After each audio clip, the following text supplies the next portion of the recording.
There were lots of questions that came in regarding GMOs. A lot of people want to know how you balance the opportunity to address food scarcity with the concerns that many have around GMOs.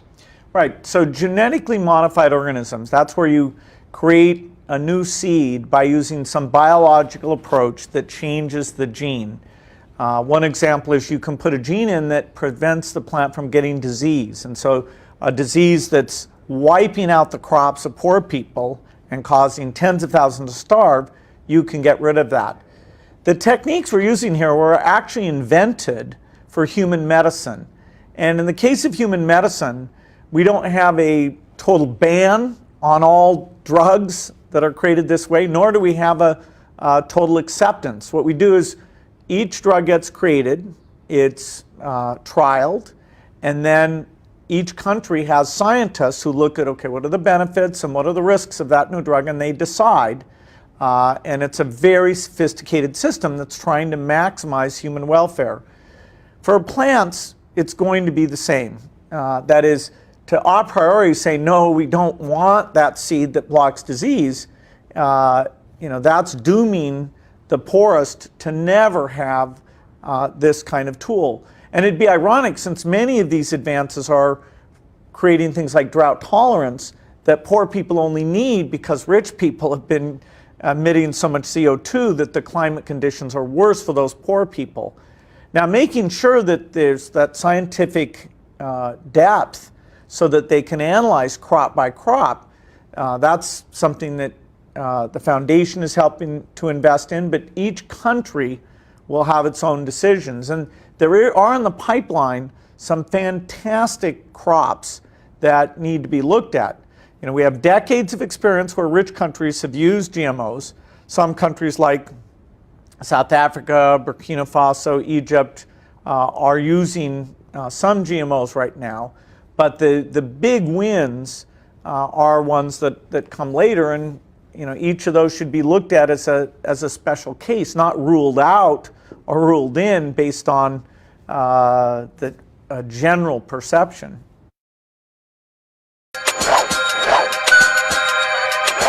GMOs have now been a staple in American diets for 20 years, yet most Americans still don't know what they are or how they affect our food supply. Do you know what a GMO is? No. A GMO. What's a GMO? I know it stands for genetically modified organism. Is that it? GMO? I think so. I always ask myself, what the heck is that? And I still have no idea. Dr. Robert Fraley was one of the original creators of GMOs for Monsanto in the early 90s, which has now turned into the largest manufacturer of GMO seeds and Roundup, a controversial weed killer for crops. Today, GMOs account for nearly 80% of conventional processed food. Do you think we're overdoing it with GMOs? Well, it's a little bit more complicated, and sometimes it's confusing because, on the one hand, I'd say almost everything we eat has been genetically modified. But many non-GMO activists disagree, saying GMOs were created solely for profit. Almost all of the GMOs that are on the market today have been engineered to do one thing, and that is to survive when sprayed with a chemical herbicide. So the primary herbicide that they've been engineered to be used with is glyphosate. Glyphosate, just this year, the World Health Organization classified it as a probable carcinogen. So most GMO foods that you eat have been sprayed by a chemical that's likely to cause cancer. What do you say about that? I say it's absolutely untrue. So glyphosate is the active ingredient in Roundup, and probably most people have used Roundup to control weeds in their garden. Roundup is absolutely safe, and it's not a carcinogen. And the regulatory agencies who have the responsibility for regulating it, like the EPA, like the Canadian regulatory authorities, the authorities in Europe, have all studied glyphosate extensively and concluded that it's non-carcinogenic. Megan Westgate, director of the nonprofit The Non-GMO Project, says biotech companies get away with it because they have power and money. One of the biggest concerns that I have is that the top 3 biotech companies now own almost half of the world's seed supply. That's a lot of control for just a few corporations to have over something that every single human being depends upon for their survival. So you feel comfortable with eating GMOs all day long, feeding it to your family? There's no concerns that you personally have? Absolutely. I'm a dad. I've got 3 kids. As a scientist, I've looked at all the studies and data. As a dad, I've thought about it. Fraley says his only regret is not educating consumers sooner, and is now trying to change that. I'm personally involved in Twitter. You can follow me at Rob Fraley and follow that. As a company, we've voluntarily published our data and our science and increased dramatically the transparency. I'm Jade Scipione for FoxBusiness.com.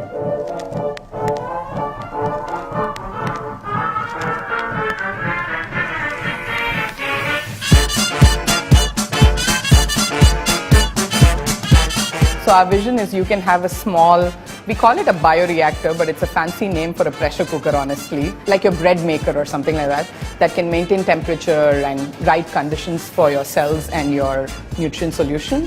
And at the end of a couple of weeks, you can grow your own meat for your own family. It's kind of like this miracle cell of sorts that can form everything in your body, but it needs the right trigger to make that happen.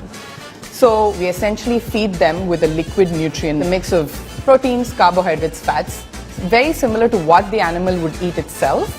But because the cells don't have a digestive system, you have to give them a very simple ingredient mix. Like I mentioned, meat is grown in this liquid. Right now, that ingredient, I call it soup, nutrient soup, is only made by pharmaceutical companies.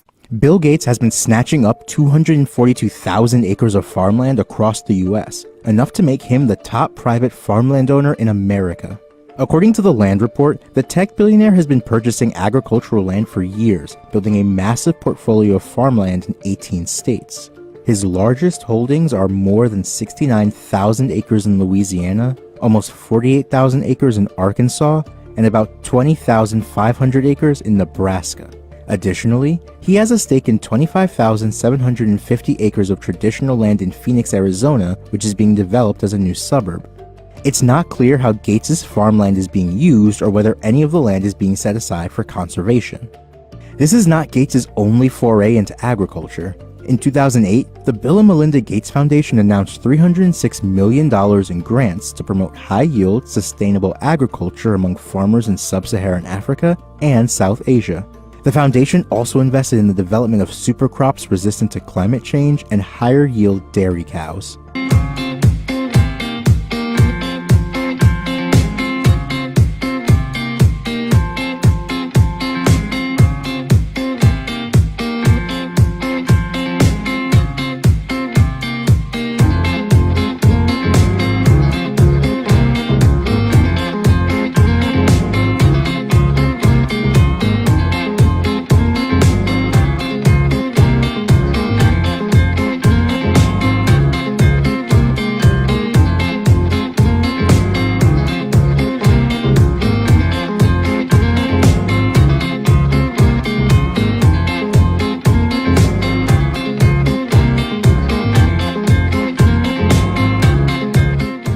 Looking at Soylent Green all natural crackers. Down below, people food. Of course, we've got some hands going on down below there. Soylent Green. Anybody seen the movie? For those who haven't, definitely go and check it out. Charlton Heston, great movie. Here we've got these Soylent Green all natural crackers. Again, made with high energy plankton. On the side, we at the Soylent Corporation know that in 2022, nothing runs anymore and nothing works. But the people are the same and need the same things. We are committed to getting you, the people, what you need the most. Soylent Green. And giving it back to you, the people. And we give it back to you, the people. What is the secret of Soylent Green? This question was posed many times in the trailer you just watched for a movie that came out back in the 1970s, 73 to be exact, and I am doing this video on an old movie for the main purpose of showing you just how long the same kind of propaganda has been going for decades. I'm sure there were movies before this that were coming to say the same kinds of things. In fact, I did a video breakdown on a trailer for the movie The Thinning, which is a more recent adaptation, I would say, of movies of this nature, where if any of you saw the movie itself, it showed major UN propaganda at the beginning, talking about overpopulation, that resources are being depleted, that the earth needs to be restored, and that they have come up with this aptitude test in order to thin out the people who do not pass. And of course, there was corruption involved with that, where the elites were getting away, where students who were actually smart were being thinned out. They literally wanted to keep the dumb people around and people who had connections to the elites, so that I guess they could keep dumbing down the people. But again, it was all about population control. Some funny symbolism or numbers. It's the year 2022. You know, guys, that's not too much farther away.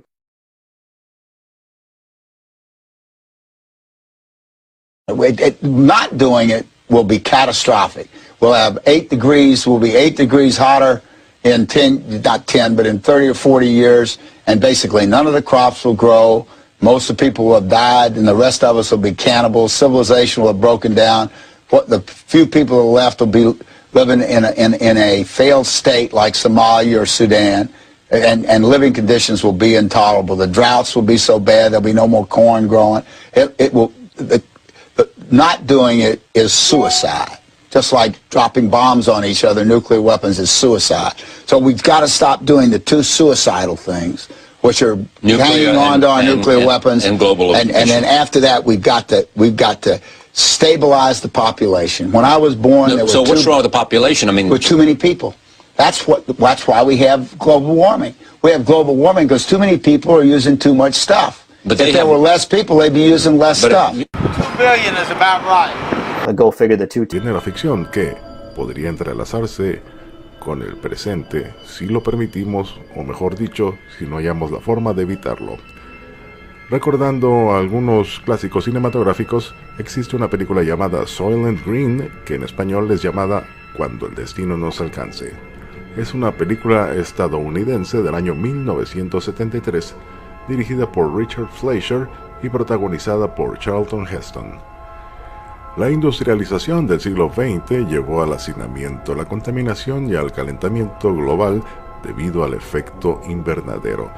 La historia tiene lugar en el año 2022. En este futuro distópico, la ciudad de Nueva York está habitada por más de 40 millones de habitantes. Por si te preguntas, al día de hoy, Nueva York tiene 8.5 millones. Bueno, continuamos con la historia. Estas personas, los pobladores de Nueva York, están físicamente separados entre la gran mayoría y una pequeña élite que mantiene el control político y económico, con acceso a ciertos lujos como verduras y carne. La inmensa mayoría, sin embargo, vive hacinada en las calles y edificios donde malvive con agua de garrafas y 2 variedades de un producto comestible llamado Soylent rojo y Soylent amarillo, que son la única fuente de alimentación, ya que los alimentos naturales son un privilegio para los sectores dominantes, el cual no es otro que acabar procesados como Soylent Green para ser parte de dicho preparado alimenticio. Así que Soylent, la compañía, asesinó a Simonson por temor a que hablase sobre la verdad. El final de la película muestra a Thorne malherido, gritándole a la gente que lo atiende la terrible realidad escondida. Soylent Green es gente. Un mensaje que pone de manifiesto la repelente realidad, pero que no ofrece ninguna solución, pues lo que se ha generado ya no tiene marcha atrás. Por supuesto, la película es una obra de ficción que tiene como interés principal lograr que la gente tome conciencia sobre el posible desastre ecológico que causaría la sobrepoblación. Sin embargo, finalmente, como dato curioso, te hago ver que uno de los libros de la compañía Soylent Green que se muestran en la película, aquellos que sacó Thorne de la biblioteca del asesinado, es un estudio oceanográfico de la compañía Soylent que comprende los periodos del año 2015 a 2019.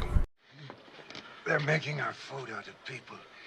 Next thing, they'll be breeding us like cattle for food. You gotta tell them. You gotta tell them. Promise, Tiger. I promise. I'll tell the exchange. You tell everybody. Listen to me, Hatcher. You gotta tell them. Soylent Green is people. We gotta stop them somehow.